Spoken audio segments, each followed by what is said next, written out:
बिस्मिल्लाहिर्रहमानिर्रहीम। Respectable dear viewers, अस्सलाम वालेकुम। आज एक नए टॉपिक के साथ हाज़िर है। आज का टॉपिक बहुत ही इम्पोर्टेंट है और आज का टॉपिक जो है किसी यूट्यूबर ने और किसी जो है किताब ने इस अंदाज से और नफासत के साथ जो है यानी उसको प्रेजेंट करने की कोशिश नहीं की है और उम्मीद है कि आप लोग को पसंद भी आएगा। और काफ़ी इम्पोर्टेंट टॉपिक है तमाम इंग्लिश के एस्पिरेंट के लिए और ख़ासकर जो है बीएस इंग्लिश और जो एमएस इंग्लिश या MPhil level sub level of English student या इंग्लिश लैंग्वेज के स्टूडेंट के लिए या लिटरेरी स्टूडेंट के लिए इसकी अफादियत अपनी जगह पे है।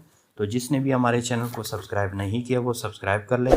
जो सब्सक्राइबर है वो बेल आइकन को लाजमी दबाएं ताकि हर नई वीडियो की नोटिफिकेशन सबसे पहले आपको पहुंच सके। और जो सब्सक्राइबर है वो वीडियो को ज़्यादा से ज़्यादा लाइक और शेयर किया करे ताकि बहुत सारे लोग उससे मुस्तफ़ीद हो सके। अब आज के टॉपिक की जानिब जाते हैं। आज का टॉपिक बेसिकली जो हिस्ट्री ऑफ इंग्लिश लैंग्वेज के साथ है। अमूमन जब भी आप हिस्ट्री ऑफ इंग्लिश लैंग्वेज को सर्च आउट करते हैं तो लिटरेचर आता है। कभी भी लिटरेरी यानी लिटरेचर और इंग्लिश लैंग्वेज की हिस्ट्री को आप लोग मिक्स न कीजिएगा। यानी यहाँ पे आप लोग देख रहे हैं तो आज का टॉपिक बेसिकली जैसा कि स्क्रीन पे आप लोग देख रहे हैं, varieties of English language in the history of English language.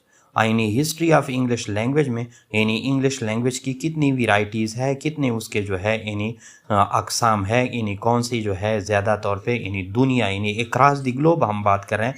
यानी उसको यानी आप रीजनल लेवल की मैं बात नहीं कर रहा हूँ, अक्रॉस द ग्लोब यानी थ्रू आउट द वर्ल्ड उसकी कितनी वेराइटीज़ है, या variety of English language around the globe, या nature of English language across the globe. यानी नेचर ऑफ इंग्लिश लैंग्वेज के बारे में क्वेश्चन आ जाए, या वेराइटीज़ ऑफ इंग्लिश लैंग्वेज के बारे में क्वेश्चन आ जाए, या जो है यानी इंग्लिश के या डिफरेंट एक्सेंट के बारे में जो है बात आ जाए कि मुख्तलिफ एक्सेंट हमें बताएं, तो इसके बारे में आप लोग सिर्फ़ और सिर्फ यही क्वेश्चन लिखेंगे।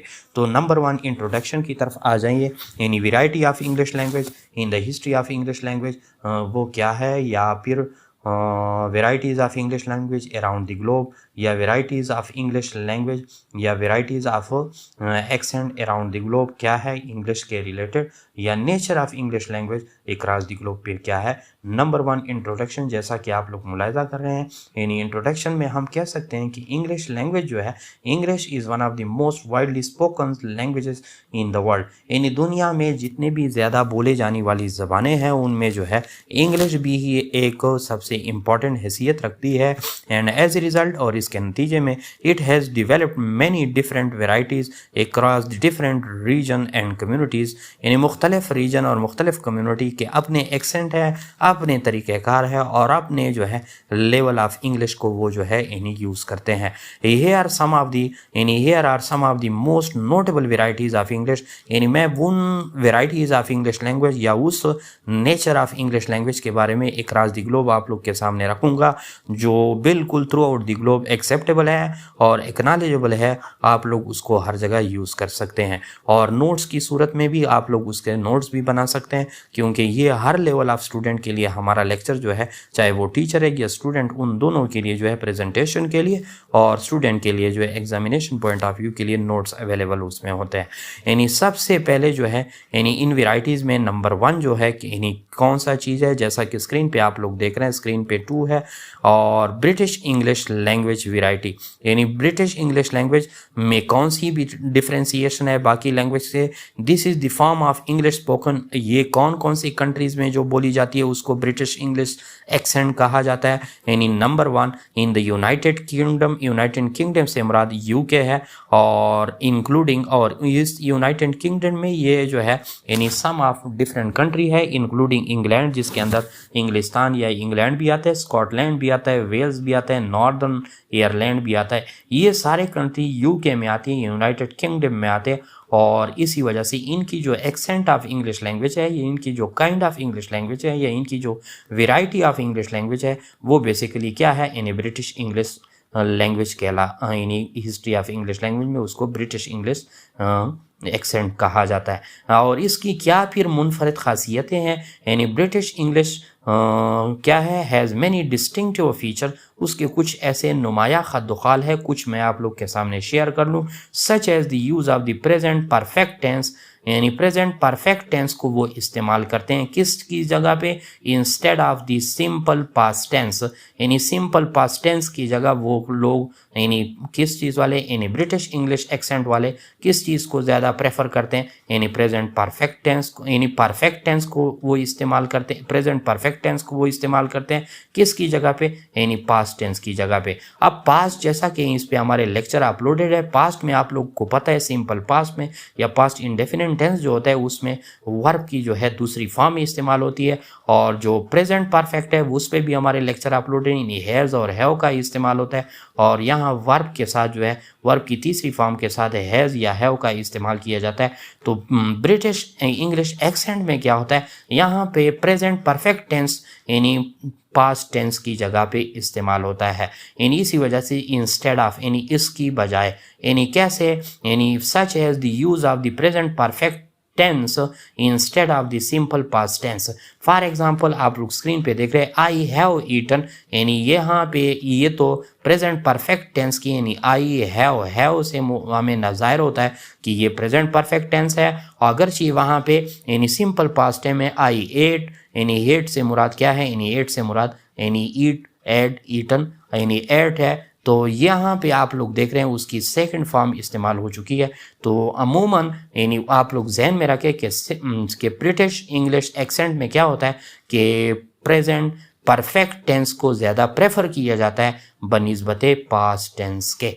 और दूसरी यानी मेन डिस्टिंक्शन क्या है, use of S instead of Z in the words like realise and specialise. अब वर्ड्स को आप लोग देखें, रियलाइज तो बाद लोग उसको जेड के साथ लिखते हैं और बाद लोग उसको जो है यानी एस के साथ लिखते हैं, तो एस के साथ भी सही है और जेड के साथ भी सही है, लेकिन आप लोग जो यानी यूज ऑफ एस जो है वो ब्रिटिश एक्सेंट में है और जो जेड है वो अमेरिकन इंग्लिश एक्सेंट में है। नंबर 3 पे अमेरिकन इंग्लिश लैंग्वेज, ये ब्रिटिश का बिल्कुल उल्टा है, यानी this is the form of English spoken in the United state, यानी मुत्तहिदा है अमेरिका में, यानी अमेरिका की रियासतों में, and it has its own set of distinctive feature, और उसके अपने जो है यानी नुमाया खद्दुखाल है। For example American English tend to use the simple past tense more often than the present perfect tense, यानी यहाँ पे बिल्कुल ब्रिटिश की बनिस्बत उल्टा निज़ाम होता है, जैसा कि स्क्रीन पे आप लोग देख रहे हैं।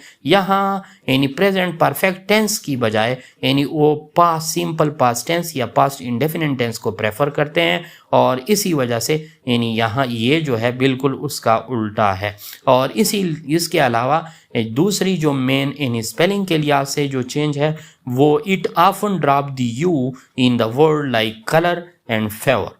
आप लोग फेवर को देख ले और कलर को देखे, जब उसमें यू होगा तो ये ब्रिटिश एक्सेंट होगा, और जब उसके अंदर यू नहीं होगा फेवर FAVOR के साथ होगा और कलर COLOR के साथ होगा तो ये अमेरिकन एक्सेंट होगा। इसी तरह इसके अलावा मज़ीद भी इसके अंदर डिफरेंसेस है, वो इंशाल्लाह उल अज़ीज़ एक दिन अलहदा लेक्चर भी उस पर करेंगे।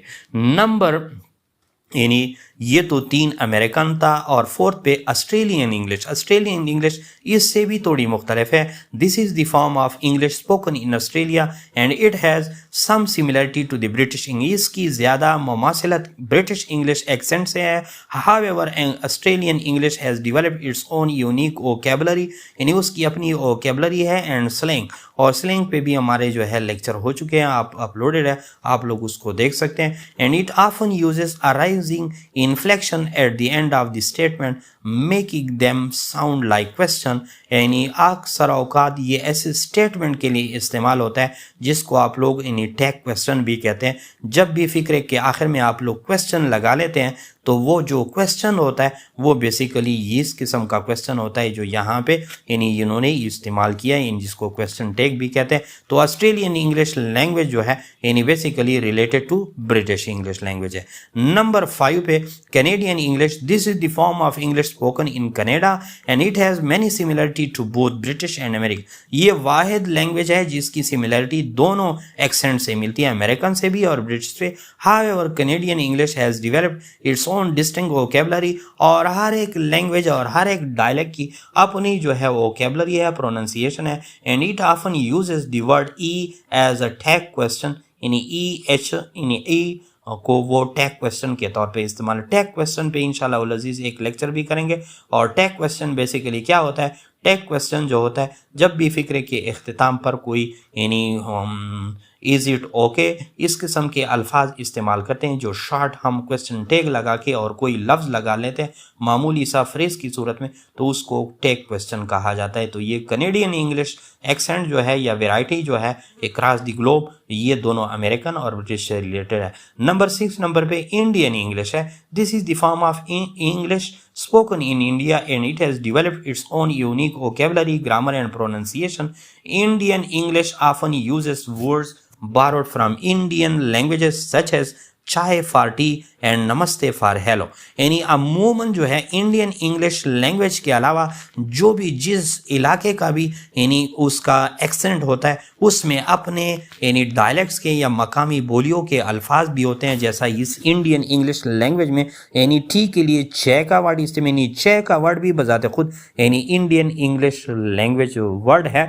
और इसी तरह नमस्ते जो वो कहते हैं हेलो, या हम मुस्लिम जो यानी उसको क्या कहते हैं यानी अस्सलाम वालेकुम कहते हैं। तो ये भी हमारे रीजनल या इंडियन वर्ड्स होते हैं जो इंडियन इंग्लिश का जो है यानी पार्ट बन जाते हैं। नंबर 7 पे Caribbean English. This is the form of English spoken in the Caribbean and it has developed its own unique vocabulary, grammar and pronunciation. Caribbean English often uses a creole किस्म की language को इस्तेमाल करते हैं। Creole किस चीज़ को कहते हैं? यानी मिक्सचर ऑफ लैंग्वेज को। मिक्सचर ऑफ लैंग्वेज से क्या मुराद है? Which is a mixture of English and other language. यानी फॉर एग्जांपल जिसमें कई किस्म के डायलेक्ट मिल के कोई ज़बान बना लेते हैं उसको क्रियोल लैंग्वेज कहा जाता है। और इसको कैरेबियन यानी इंग्लिश एक्सेंट या वेराइटी ऑफ इंग्लिश लैंग्वेज कहा जाता है। तो क्रियोल में कौन कौन से हैं यहाँ पे? Such as French, Spanish and African जो है लैंग्वेजेस। और नंबर 8 पे जैसा कि आप लोग देख रहे हैं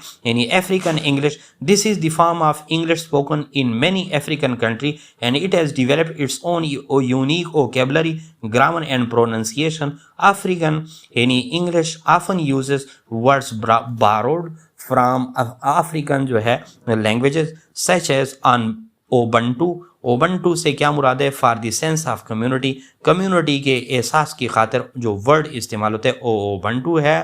and jollof for a popular rice dish, यानी जो यानी चावल की सबसे मशहूर जो है डिश है उसके लिए ये जोलोफ का वर्ड इस्तेमाल होता है। तो ये कुछ वेराइटीज़ ऑफ इंग्लिश लैंग्वेज थे अक्रॉस द ग्लोब, या नेचर यानी इंग्लिश लैंग्वेज की नेचर थी जो पूरे ग्लोब में कैसे इंग्लिश लैंग्वेज को किसी फितरती अंदाज से उसको पेश किया जाता है। तो ये basically history of English language में बहुत ही डिफ़िकल्ट क्वेश्चन है, लेकिन आप लोग हमने उसको जो है बड़े आसान तरीके से और एक यूनिक स्टाइल से उसको ट्रीट करने की कोशिश की है। At the end 9th number पे जैसा कि स्क्रीन पे आप लोग देख रहे हैं यानी देयर कंक्लूजन यानी these are just a few of the many varieties of English spoken around the world and each has its own distinct feature that make it unique. हर एक की अपनी अपनी जो है यानी नुमाया पन है, अपनी वोकैबुलरी है, अपनी प्रोनाउंसिएशन पार है और अपनी दूसरी चीज़ है जिसकी वजह से उसकी डिस्टिंक्टिव वैरायटी या डिस्टिंक्टिव जो है यानी उसकी एट्रीब्यूट जो है वो दूसरे यानी एक वैरायटी से दूसरी वैरायटी बनाने में जो है कारआमद आती है। और नीचे जो है प्रोफेसर सैयद इशफाक अहमद लिखा हुआ है। आप लोग हमारे इस यूट्यूब चैनल को सब्सक्राइब भी कर सकते हैं और हमारे इस पेज को जो फेसबुक पेज पे यानी एक ही टाइटल पे हमारा फेसबुक पेज भी है और यूट्यूब चैनल भी है ब्राइट इंग्लिश लर्निंग एम्पायर, और उसको आप लोग जो है यानी फॉलो भी कर सकते हैं। लाइक एंड फॉलो फेसबुक के पेज को और सब्सक्राइब जो है यानी आप लोग यूट्यूब चैनल को कर सकते हैं। Thanks for watching.